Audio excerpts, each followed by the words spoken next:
Welcome back. Your time is 6:13 this morning, and the number of people in our hospitals with COVID-19 continues to level out. So that's a bit of good news, but there are still dozens of Colorado families mourning the loss of loved ones who died fighting the coronavirus. Denver 7's Micah Smith shares one family story whose loved one is part of a group dying at a disproportionate rate.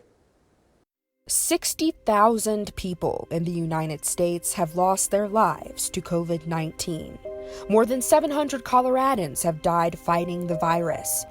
The statistics can be daunting, even more so when you take a closer look and see the real people, victims, who make up those numbers. Kareem Hawthorne was only 45 years old, healthy family man, worked a good job.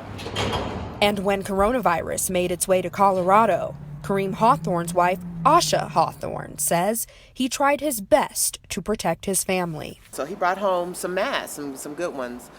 And he's like, here you go, this is for you since you're so anal about this virus that's going on. But the week of March 30th, Asha says Kareem started coughing. So he contacted his doctor, over the phone, over Zoom, but the doctor said it didn't sound like a COVID cough, that he wasn't having COVID symptoms, and that just isolate himself and just kind of watch, as he progressed. But Kareem got worse, and a few days later, he went to a drive-up testing site where he tested positive for COVID-19.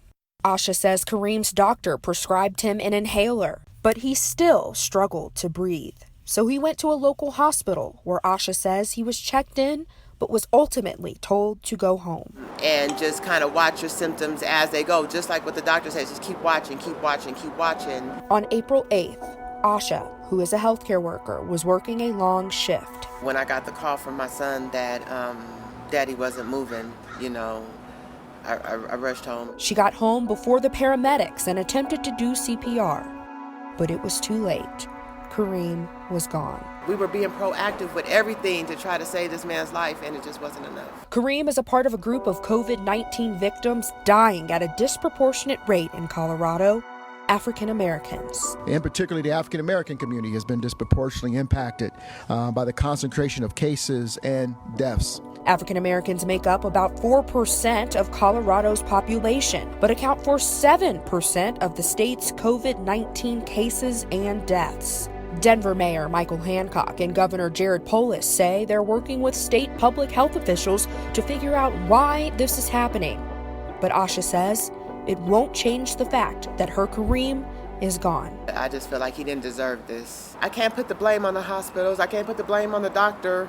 But I can just make people aware of, it's not okay for hospitals to turn people away. Nearly a month after his death, with no more than 10 people present, Asha and her 3 kids said goodbye to Kareem. COVID is still dictating how this man is going home to be with God.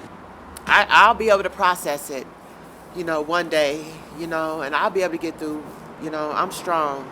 But for my kids, that's where my heartache comes from. But Asha can't help but ask, what if? There's a lot of, what if we could have did this? What could have I would have done better? She says she only hopes there aren't many more families that will ask themselves those same questions as we continue to fight this virus. In Denver, Micah Smith, Denver 7.